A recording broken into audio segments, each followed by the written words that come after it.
उनको मिलेगा कम मात्रा में ऑक्सीजन और कम मात्रा में न्यूट्रिएंट। उससे क्या होगा, हमारा ब्रेन का जो फंक्शन है वो डिस्टर्ब होगा। तो अगर हमारे ब्रेन में ब्लड सप्लाई कम है तो मेमोरी का लॉस होगा, कंसंट्रेशन डाउन होगा, हमारा ब्रेन फंक्शन रहेगा डाउन। लेकिन अगर ये अच्छा है, ज्यादा है, that is good for our brain health. दूसरा जो यहाँ पे टेस्ट आता है वो बहुत सिंपल है और वो है सेरिब्रल आर्टीरियोस्क्लेरोसिस। और इसके समझिए इसका मायने क्या होता है। यहाँ पे दो वर्ड है, पहला है सेरिब्रल और दूसरा है आर्टीरियोस्क्लेरोसिस। तो सेरिब्रल मतलब जो जुड़ा है हमारे ब्रेन से वो कहलाता है सेरिब्रल। दूसरा है आर्टीरियो मतलब हमारी आर्टरीज या धमनियां। और तीसरा है स्क्लेरोसिस यानी कि प्लेक फॉर्मेशन, रुकावट आम भाषा में, या कहें ब्लॉकेज। तो ये टेस्ट, ये रिपोर्ट बताता है कि हमारे ब्रेन के अंदर जो आर्टरीज, जो धमनियां खून लेके जाती हैं, उनके अंदर प्लेक की वजह से क्या कोई ब्लॉकेज हो सकती है या नहीं। अगर सेरेब्रल आर्टेरियोस्क्लेरोसिस का वैल्यू ज्यादा आता है, अगर ये हाई साइड में है, तो इंडिकेट करता है कि प्लेक फॉर्मेशन हो सकता है और उससे हो सकता है ब्रेन में ब्लड की सप्लाई में रुकावट पैदा हो सकती है। और अगर ये ज्यादा आएगा, बड़ा आएगा, तो क्या होगा, इससे होगा लगातार सर में दर्द, माइग्रेन होगा, मेमोरी लॉस होगा और जो भी हमारे बॉडी फंक्शन है वो रहेंगे डिस्टर्ब। तो अगर ये ज्यादा है तो प्रॉब्लम है, अगर कम है that is good for our brain health. ये इंडिकेट करता है कि हमारी जो भी आर्टरीज है, जो धमनी है, जो लेके जाती हैं ब्रेन में ब्लड, उनका ब्रेक फॉर्मेशन है या नहीं है। अगर होगा तो होगा प्रॉब्लम, अगर नहीं है, कम है, that indicate a healthy brain blood supply. तीसरा जो रिपोर्ट है ये बहुत इंपॉर्टेंट है और इसको समझिए, सुनिए और देखिए ध्यान से, क्योंकि ये है functional status of cranial nerve. Functional status of cranial nerve. और यहां पे बात करें क्रेनियल नर्व का, तो सबसे पहले मैं जानना चाहता हूं, क्या आपको आइडिया है कि क्रेनियल नर्व क्या होती है या वो हमारी बॉडी में क्या फंक्शन करती हैं। What are cranial nerve. Cranial nerves क्या होती हैं, उनके हमारी बॉडी में फंक्शन क्या होते हैं। अगर आप मुझे सुन पा रहे हैं और आपको कुछ आइडिया है कि ये क्या होती है और क्या काम करती है, प्लीज रिप्लाई मी, क्योंकि ये हमारी पूरी बॉडी के लिए, पूरी बॉडी के फंक्शन के लिए होता है बहुत ही इंपॉर्टेंट, बहुत ही जरूरी। तो अगर बात करें हम क्रेनियल नर्व का, तो हमारी पूरी बॉडी के अंदर होती है कुल मिला के टोटल 12 प्रकार की क्रेनियल नर्व। 12 क्रेनियल नर्व हमारी बॉडी में होती है। और इनका जो अगर देखें कहाँ पे होती है, तो आप देखिए मुझे ध्यान से। अगर मैं यहां से शुरू करता हूं, यहां से लेके और ऐसे इस पार्ट में, और ये यहां तक, यहां से लेके ऐसे अगर मैं उंगली चला रहा हूं तो यहाँ पीछे नेक तक, ये जो पार्ट होता है इस पार्ट में पाई जाती है 12 प्रकार की क्रेनियल नर्व। और ये क्या होती है, ये करती है डुअल फंक्शन, डबल फंक्शन। कुछ क्रेनियल नर्व होती है हमारी सेंसरी नर्व और कुछ होती है हमारी मोटर नर्व। यानी अगर बात करें सेंसरी का, यानी वो नर्व्स जो लेके जाती हैं हमारे सेंसेस को, जैसे हमारा देखना, क्योंकि यहाँ पे आ गई आंखें, हमारी स्मेल, हमारा सूंघने की क्षमता और हमारी सुनने की क्षमता, इन सब को कंट्रोल करता है हमारा क्रेनियल नर्व और इसको बोलते हैं इसलिए सेंसरी नर्व। उसके अलावा ये होती है मोटर नर्व, यानी ये हमारी जो मसल मूवमेंट है, और वो भी खासकर जो नेक रीजन है, जो हमारा गर्दन का हिस्सा है, इस हिस्से में जो मूवमेंट होती है मसल्स का, उनको रेगुलेट करता है, कंट्रोल करता है क्रेनियल नर्व। तो अगर क्रेनियल नर्व का फंक्शनल स्टेटस ज्यादा आएगा, if that is on the higher side, मतलब हमारा जो सेंसेस है, हमारा देखने का, सूंघने का, सुनने का क्षमता बेहतर होगा, प्लस हमारा जो नेक का मूवमेंट है वो भी रहेगा बेहतर। लेकिन अगर functional status of cranial nerve का वैल्यू डाउन आता है, कम आता है, मींस हमें हो सकता है nerve sensory as well as motor problem, हमारे आईज में, स्मेल में या सुनने में प्रॉब्लम हो सकता है। उसके अलावा प्रॉब्लम हो सकता है नेक की मूवमेंट में, अगर फंक्शन का रिपोर्ट आता है कम। अगर डाउन साइड आता है तो होगा प्रॉब्लम, अगर अपर साइड है, ज्यादा है, तो that is good for our nervous health. और नीचे की जो दो रिपोर्ट है ये आपको किसी को बताने की जरूरत नहीं है, this is of no use for us. तो आप डिस्कस करेंगे यहाँ पे only about 3 report, that is brain tissue blood supply. अगर ज्यादा होगा तो ब्रेन हेल्थ अच्छा रहेगा, कम होगा तो प्रॉब्लम हो सकता है। सेरेब्रल आर्टीरियोस्क्लेरोसिस अगर ज्यादा होगा तो प्रॉब्लम हो सकता है, अगर कम होगा तो रहेगा हमारा बेटर ब्रेन ब्लड सप्लाई। और तीसरा, अगर क्रेनियल नर्व का फंक्शन ज्यादा होगा, बेहतर होगा, that will be good for our health. अगर कम होगा तो प्रॉब्लम हो सकता है। और अगर ब्रेन नर्व में कोई भी प्रॉब्लम आपको दिखाई देता है और आप चाहते हैं आपको मिले उसका सोल्यूशन, तो आप रेकमेंड कर सकते हैं, सबसे पहले आप दीजिए न्यूरो हेल्थ टैबलेट या न्यूरो हेल्थ ड्रॉप। उसके अलावा आपको देना पड़ेगा ओमेगा 3 कैप्सूल, बिकॉज अगर प्लेक फॉर्मेशन होगा तो उसको ओपन करेगा और जो ब्लड का सप्लाई होता है ब्रेन में उसको बनाएगा, ये बहुत ही शानदार। उसके अलावा अगर प्लेक बहुत ज्यादा है तो उसके लिए आप यूज कर सकते हैं हार्ट केयर या कोलेस्ट्रॉल केयर टैबलेट। तो 3 चीजें अगर आप रिकमेंड करेंगे, पहला न्यूरो हेल्थ कैप्सूल या न्यूरो हेल्थ ड्रॉप, उसके अलावा ओमेगा 3 कैप्सूल, और तीसरा अगर आप रिकमेंड करेंगे हार्ट केयर या कोलेस्ट्रॉल केयर, तो जो हमारा ब्रेन नर्व का फंक्शन है वो और भी शानदार और भी बेहतर होगा। हमारी मेमोरी बढ़ेगी, कंसंट्रेशन बढ़ेगी, जो ब्लड का सप्लाई ब्रेन में वो अच्छा रहेगा, और जो भी हमारी सेंसेस है वो करेंगी बेहतर काम। सो this is all about brain nerve function analysis report card. अब हम आगे बढ़ते हैं और बात करते हैं अब अपने नेक्स्ट रिपोर्ट के बारे में जो है हमारे सामने, और वो है just a minute, that is lung function analysis report card. और ये लंग फंक्शन की बात करें तो लंग्स के लंग्स है हमारी बॉडी का वो ऑर्गन, वो अंग जो हम जो भी सांस लेते हैं उस सांस में, उस हवा में जो भी ऑक्सीजन होती है उसको ये पकड़ के रखने में हेल्प करता है। और लंग्स की जो ओपनिंग होती है उनको बोलते हैं एल्वियोलाई, और वो एल्वियोलाई क्या होती है, हमारे ब्लड में डिसॉल्व करती हैं ऑक्सीजन को, जिससे हमारा जो हेल्थ है वो बेहतर रहता है। तो अगर किसी को लंग्स प्रॉब्लम होगा तो उससे क्या होगा, उसकी ब्लड में होगा डेफिशिएंसी ऑफ ऑक्सीजन, और उससे होगा बहुत सारा सीवियर प्रॉब्लम। तो अगर बात की जाए लंग्स फंक्शन का, तो सबसे पहला यहाँ पे जो हमें टेस्ट मिलता है वो मिलता है वाइटल कैपेसिटी, वी सी। और ये क्या है, ये समझने के लिए हम थोड़ी देर बनते हैं बाबा रामदेव की तरह काम करते हैं। तो देखिए, अगर कोई भी इंसान वो जब पूरा जोर से सांस लेता है, यानी आपने एक डीप ब्रीथिंग किया और डीप ब्रीथ करके आप कितना हवा को बाहर फेंक सकते हैं, निकाल सकते हैं, एक्सेल कर सकते हैं, वो कहलाता है वाइटल कैपेसिटी। यानी पूरी गहरी सांस लेने के बाद आप कितनी हवा को, कितनी वायु को छोड़ सकते हैं, निकाल सकते हैं बाहर, एक्सपेल कर सकते हैं, that is called vital capacity. और ये इंडिकेट करता है अगर वाइटल कैपेसिटी हमारा ज्यादा होगा, means our lungs health is okay.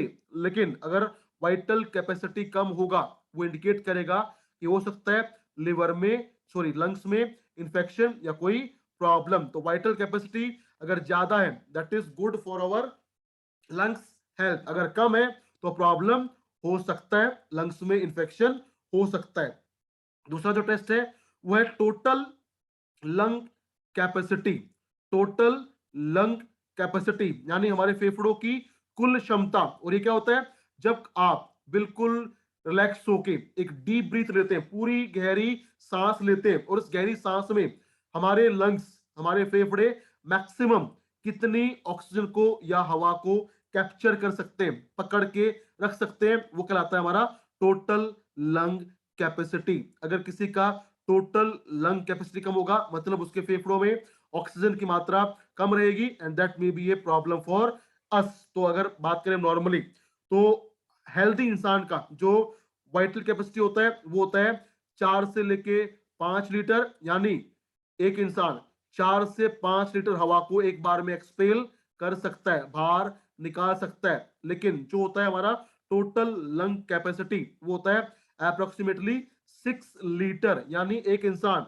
अगर वो डीप ब्रीथिंग करता है तो डीप ब्रीथिंग करके वो अपने फेफड़ों में 6 लीटर तक ऑक्सीजन को स्टोर कर सकता है। और जिसका जितना ज्यादा लंग कैपेसिटी होगा उसका स्टेमिना उतना ज्यादा होगा। अगर ये कम होगा तो क्या होगा, बार बार थकान होगी, सांस फूलेगा, काम करने का मन नहीं करेगा, और होगा लिवर लंग्स में problem. So this is vital capacity and total lung capacity. अगर ये ज्यादा है that is good for our lung health. अगर ये वैल्यू डाउन है दैट इज अ प्रॉब्लम.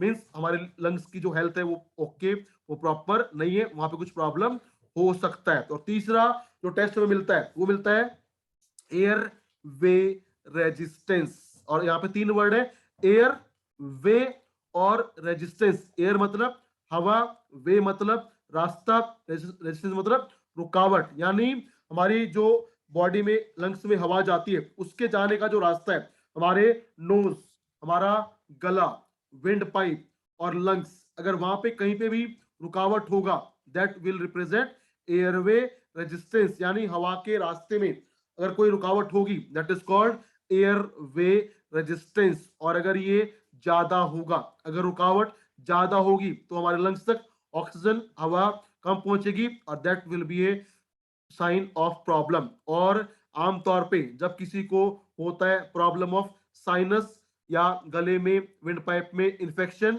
या होता है अस्थमा प्रॉब्लम, उसमें हो जाता है ज्यादा एयरवे रेजिस्टेंस. अगर ये ज्यादा होगा तो हवा को लंग तक पहुंचने में दिक्कत आएगी और परेशानियां बढ़ सकती है. अगर ये कम होगा means our airway passage is clear, that is okay. और चौथा जो रिपोर्ट है that is most important for our lungs function, और ये है आर्टीरियल ऑक्सीजन कंटेंट. और इसके बारे में हमने बहुत सुना होगा. आज से करीबन 9 महीने पहले जब आया था सेकेंड वेव ऑफ कोरोना, उस टाइम पे ये वो फैक्टर था जिसकी वजह से इंडिया में या पूरे वर्ल्ड में हुई सबसे ज्यादा मौतें. ये क्या है?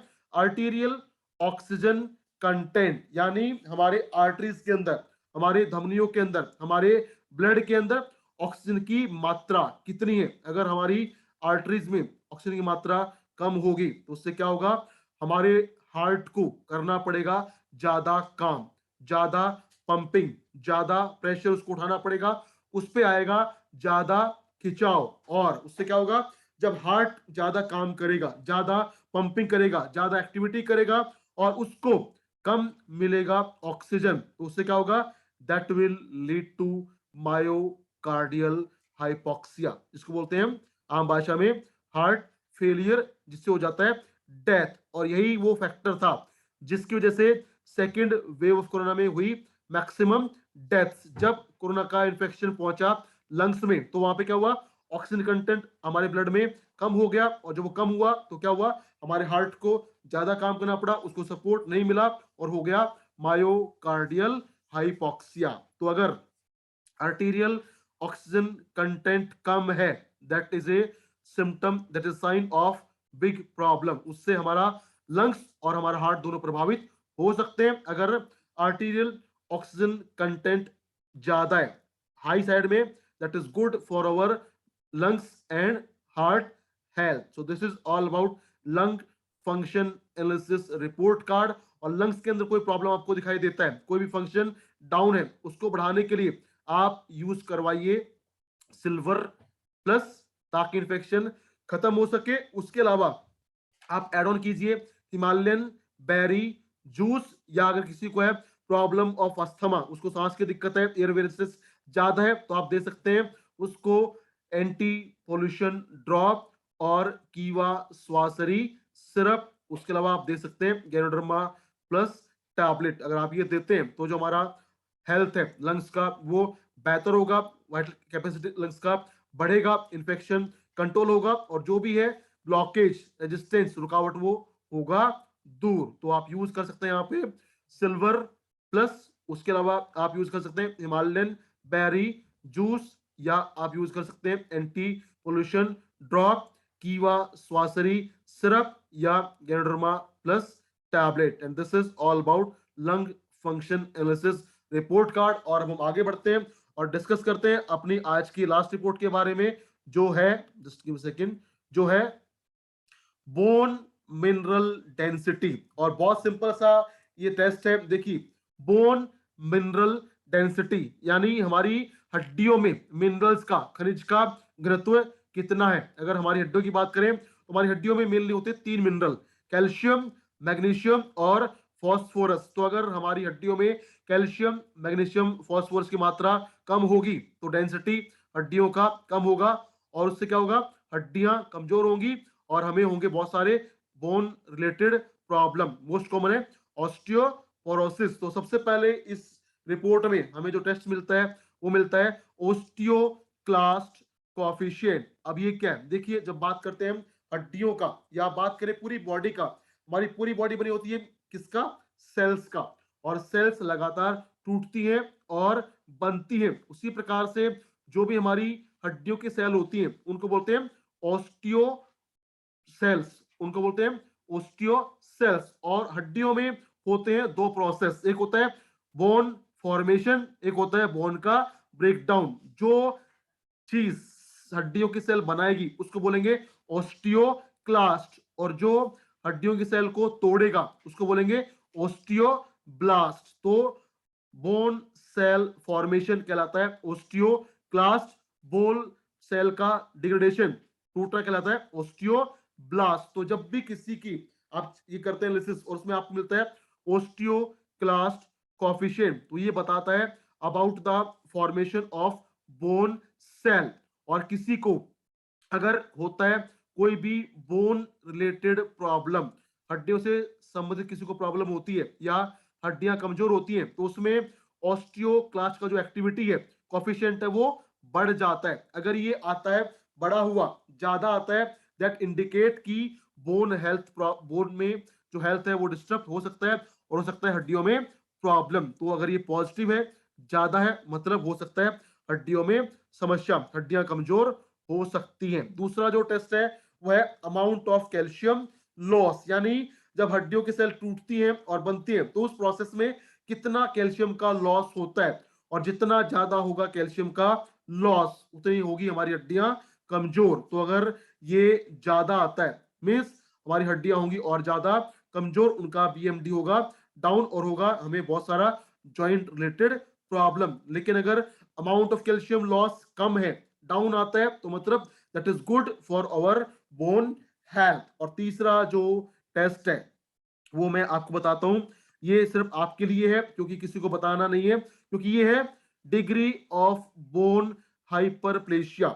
डिग्री मतलब मात्रा, बोन हड्डी, हाइपर ज्यादा, प्लेशिया ग्रोथ, यानी ये टेस्ट बताता है कि हमारी बॉडी के अंदर क्या किसी हड्डी के अंदर ओवर ग्रोथ हो रही है या नहीं। आपने बहुत बार सुना होगा कि लोग बोलते हैं कि मेरी हड्डी बढ़ गई है, हड्डी के बढ़ने को बोलते हैं बोन हाइपरप्लेशिया, लेकिन ये किसी को आप बताएंगे नहीं। अगर ये ज्यादा है तो हो सकता है उसकी बॉडी में किसी भी हड्डी में ओवर ग्रोथ हो रहा होगा, और बताना क्यों नहीं, क्यों, क्योंकि हमारे पास इसका कोई समाधान, कोई सोल्यूशन नहीं है। और चौथा जो टेस्ट है वो है डिग्री ऑफ ऑस्टियोपोरोसिस, यानी हमारी हड्डियों में अगर बीएमडी कम होगा तो कितनी मात्रा में हड्डियां कमजोर या फ्रेजाइल हो सकती हैं, वो बताएगा डिग्री ऑफ ऑस्टियोपोरोसिस। अगर ये ज्यादा होगा, अगर डिग्री ऑफ ऑस्टियोपोरोसिस ज्यादा आता है मतलब हमारी हड्डियां बहुत ज्यादा कमजोर हो सकती हैं, अगर ये कम है मतलब हमारी हड्डियां हेल्दी है, हमारी बोन्स स्ट्रांग है।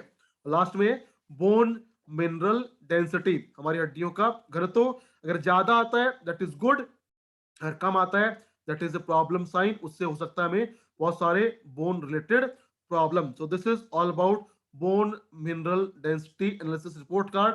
अगर आप चाहते हैं कि आपकी हड्डियां मजबूत हों, उनमें कोई डेफिशिएंसी ना आए, कैल्शियम का लॉस ना हो और हड्डियां आपकी बिल्कुल तंदुरुस्त, तो उसके लिए आप यूज कर सकते हैं कीवा बोन हेल्थ टैबलेट। एक टैबलेट सुबह एक शाम को, उसके साथ आप लीजिए कीवा एंशिएंट मिनरल ड्रॉप, क्योंकि वो आपको देगा मैग्नीशियम और फॉस्फोरस, प्लस आप ले सकते हैं साथ में सोलर एनर्जी ड्रॉप जो देगा आपको विटामिन डी, क्योंकि अगर आप लेते हैं सिर्फ कैल्शियम तो वो एब्जॉर्ब नहीं होगा अगर बॉडी में ना हो प्रॉपर मात्रा में विटामिन डी। तो बोन मिनरल डेंसिटी बढ़ाने के लिए, हड्डियों को मजबूत करने के लिए आप ले सकते हैं बोन हेल्थ टैबलेट, केएमडी ड्रॉप और सोलर एनर्जी ड्रॉप, या विटामिन डी का टैबलेट जो हमारे पास आता है वो भी आप ले सकते हैं सप्ताह में एक बार, और बना सकते हैं, पा सकते हैं शानदार मजबूत हड्डियां। सो ये था ऑल अबाउट